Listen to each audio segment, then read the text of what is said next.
राजधानी लखनऊ में इशिका अमरनानी जी के द्वारा लिखित खुद सा इश्क पुस्तक का विमोचन हुआ। का नाम पिंकी है।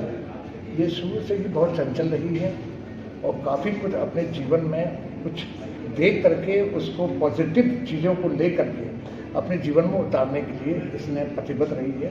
आज वही बात इस अपने पुस्तक के माध्यम से आज अपने किताब में इसमें लिखा है, जो आम जनता के लिए, और ये किताब जरूर प्रेरित करेगी जो इस समय समाज के जो लोग हैं और जो विशेषकर जो ये इस उम्र के जो बच्चे लोग हैं वो उनसे इंस्पायर करेगी। ये बहुत अच्छी बात है कि मुंह से बोलना और कुछ भी बोल देना वो एक फ़र्क है, लेकिन लिख के देना और पॉजिटिव लिख के देना और वो भी अपने से इसके बारे में, ये वाकई बहुत अच्छा समझा जाएगा। और बहुत स्ट्रगल किया है और बहुत स्ट्रगल किया है। आज के तारीख में मालूम महिला होकर के, बच्चा होकर के, और मालूम है 2 बार उसको ज़िंदगी मिली है। मतलब वो ज़िंदगी ऐसी मिली है कि वो ऐसा लगता है कि लौट के नहीं आएगी। अब इसमें बोला गुरु लोगों ने ही बचाया इनको, लेकिन गुरु की पर जो कृपा थी और जो वाकई गुरु की उसने उतारा नहीं थी जल्दी उठने की बेड से, बहुत प्रेरणा मिली है गुरु से।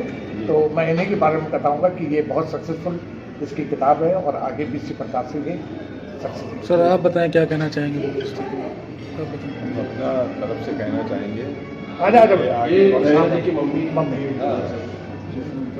बढ़ाइए, ठीक, आप बताइए। और हम लोग का आशीर्वाद है उसके ऊपर।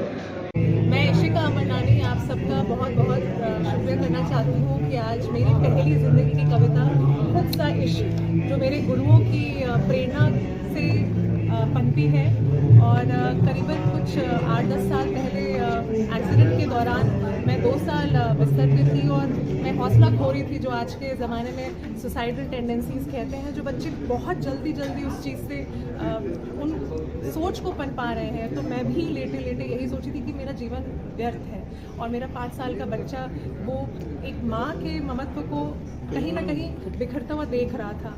तो उस समय ऑटोबायोग्राफी फॉर योगी, मेरे बाबा परमहंस योगानंदा जी की किताब, वो मुझे लेटे जब मुझे हाथ लगी और मैंने उसे पढ़ना शुरू करा, तो गुरु की कृपा से, मेरे ज्ञान गुरु आनंद मूर्ति गुरु माँ, उनकी शिक्षा से, और मेरे जो आचार्य आयुर्वेदिक डॉक्टर के वासु, उन सब की ही प्रेरणा का स्रोत, उनकी कृपा से मैं आज जीवित हूँ और सांस ले रही हूँ। तो आज आप सबके समक्ष में जो बोल पा रही हूँ वो मेरे गुरु की देन है, तो मैं सिर्फ उनका ही धन्यवाद करूँगी। तो मेरी किताब में मेरे ही दर्द सबक का सबब है, और वो कविताओं की श्रृंखलाओं में स्वरूप लेकर, और क्योंकि ये मेरे बच्चे के लिए एक प्रेरणा का स्रोत थी, तो मैंने इसे व्हाट्सएप लैंग्वेज में लिखा, मार्केट रिस्क लेके। तो मेरी किताब अमेज़ॉन फ्लिपकार्ट पे नहीं है। मैं 1 to 1 एक से एक सबसे स्वरूप मिल के, उनकी यात्रा जान के, अपनी यात्रा बता के, और गुरु के ज्ञान के प्रभाव को आगे बढ़ा के मैं इस किताब को आगाज़ देना चाहती हूँ। तो आप सबसे मेरा ये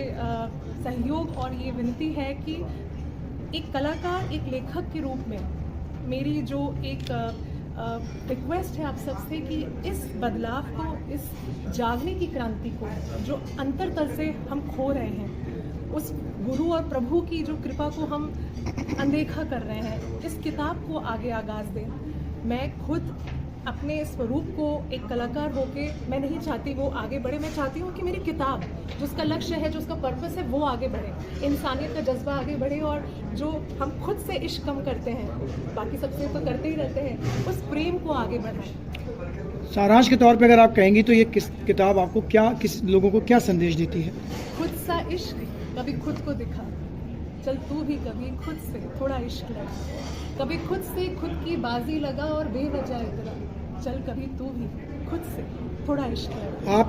आप इसका प्रेरणा स्रोत किसे कहेंगे? मेरे गुरु आनंद मूर्ति गुरु माँ, परमहंस योगानंदा बाबा, जिन्हें मैं प्यार से बोलती हूँ, डॉक्टर के वासु, और जिंदगी जो हमारी सबसे बड़ी गुरु है। लगभग कितना समय लगा आपको इस किताब को पूरा रिराइट करने में? पूरा करने में जिंदगी का 40 साल का साल आप मुझसे आप इस एक प्रश्न में पूछ रहे हैं, तो 40 साल लगे। ठीक है, अपना शुभ नाम बता दें। शुभ नाम? इशिका अमरनानी। ठीक।